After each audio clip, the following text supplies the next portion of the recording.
You have been a detective and in like the murder mystery world a little bit. Little Veronica Mars. Little Veronica Mars, little Vinnie Van Lowe. Yeah. I think that's it, right? I'm sure there's like someone else in there because your filmography is vast. It's I don't remember anything. Are you a mystery guy? Is that like a genre you like? I love watching murder mysteries. I think that's just I love movies like Knives Out or Clue or I remember growing up in Clue and going like several times to see the different endings. Yeah. There was a more obscure one called Murder by Death. Yeah. That was constantly in rotation on like the movie channel when I was a kid. Yeah. So I'd watch that over and over and over and over again. And I think Peter Falk was in that. But I really enjoy murder mysteries. Yeah. I think they're just fun to watch. They're like they're popcorny. You just can kind of sit down and it's no stress. You don't have to worry about it being a big drama. You don't have to worry about it being something you have to really think about because really the detective's going to do all the thinking and you can just sit back and enjoy the ride. See if you pick up some clues, but even if you don't, they're going to wrap it up at the end. In an interesting way. So. When you read the part of presidential advisor Harry Hollinger, what about him made you go, okay, I can play this? I think, and this is not an insult to you, I think this is like really goes to show how great of an actor you are. This might be the smartest person you've ever played. Is that would I don't know. Let me think about that. I mean, I feel like Vinnie Van Lowe is pretty smart.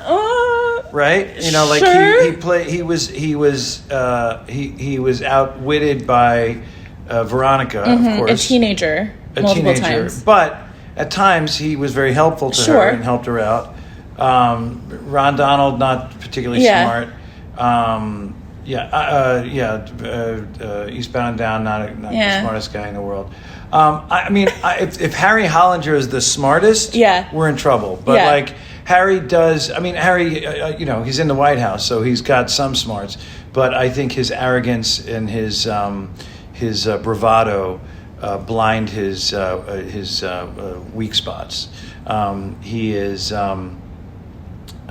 So, to answer your question, it's possible he might be the smartest. I don't know. But was his vibrato what like drew you to the character and you're like, oh, I can play this guy?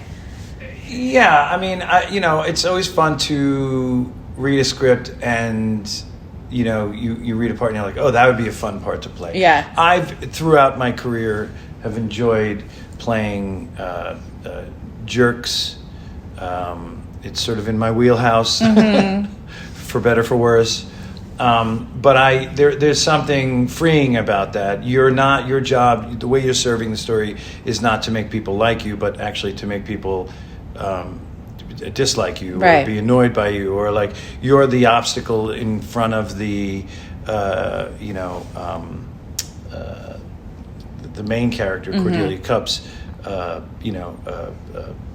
storyline. And so the more of an obstacle you are, the better, and Harry certainly Cordelia rubs him the wrong way, but he knows or he doesn't know, but quickly learns that he is not even close to being the smartest person in the room. No, not at all.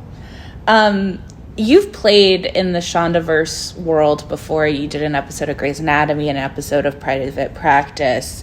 I think this is like the most funny show to come out of that world. Yeah, I think so. Is that something that you talked about with Paul William Davies, the showrunner, of like, okay, because like you're a comic guy. Randall Park obviously comes from a comic background. So the question is, is that something you talked about, kept in mind while you were playing this part? Yeah, I mean, it's written on the page. There's funny on the page. So like in Private Practice and Grey's Anatomy, certainly my parts were not like comedic, right? Right. But those shows have humor in them. But I think Paul, it brings his own style and tone to the Shondaland world. Like this story is under the banner of Shondaland, but it's like from the, it's from his mind, the mind of Paul, and Paul is all things, right? Paul loves comedy. Paul loves the drama. Paul loves the sweet moments, the ridiculous moments. He likes the farce of it all. He's a gigantic murder mystery fan. So I think when he wrote it, he was embracing all the movies that he liked of that genre, and some of those, like Clue and like Knives Out and things like that, and older, like the Murder on the Orient Express. Right. There are archetypal type characters who are larger than life, or serve the story a specific way, and they're comedic when they need to be comedic and dramatic when they need to be dramatic. Right. And I always feel like in a whodunit, it's always good to lean into some of the comedy, so you're not expecting sort of the dramatic moments as much. But Paul, this is a show that has that plays with tone, right? And, definitely. And so we talked about it, and my goal is to just serve the story and serve the character and serve, Paul's vision. This cast is absolutely stacked. I know, it's incredible. Right? Who is your favorite to play off of? I know that's hard. I mean, Sophie's choice. There was the crew of the dudes, right? And that crew was Spencer Garrett and Isaiah and Andrew and Dan and I'm probably forgetting somebody, but that was always fun. Shooting those scenes was fun. Because there was a lot of different kind of dynamics that were fun to play. But any time I got to do something with Uzo, who I had not ever worked with before, and was excited to work with her, and when I finally did, I started doing scenes with her. I was blown away by you can immediately tell what a powerhouse performer she was, right? And then so that was always fun to see, what choices she made based on the choices that I made or made in the moment, because she's such a skilled actor that there was never a false moment from her. And as a fan of hers, to sit there and have a front seat, watching her. There were times I was like, wait, I'm in a scene with her. I got to stop just admiring her performance, Yeah.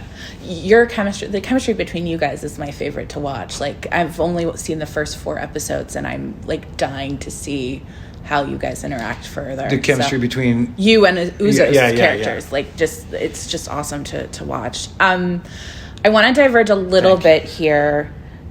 Next year is the 25th anniversary of Wet Hot American Summer. Holy shit. Yeah, really did. Sorry to talk about it early. No. I have to say I love you, Abby Bernstein.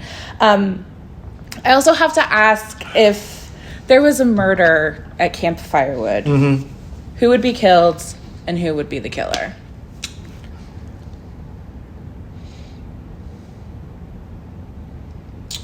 Well, you want to always kill a beloved character, right? A beloved character. Yeah. So I would say, Coop was killed. He's dead. He's dead. Who did it? And you always want somebody who is unexpected, you think is an ally, you don't know, they're a mystery to you. So I would say Maloney, the chef, what's his name? Isn't that a little obvious, though, with the Vietnam background?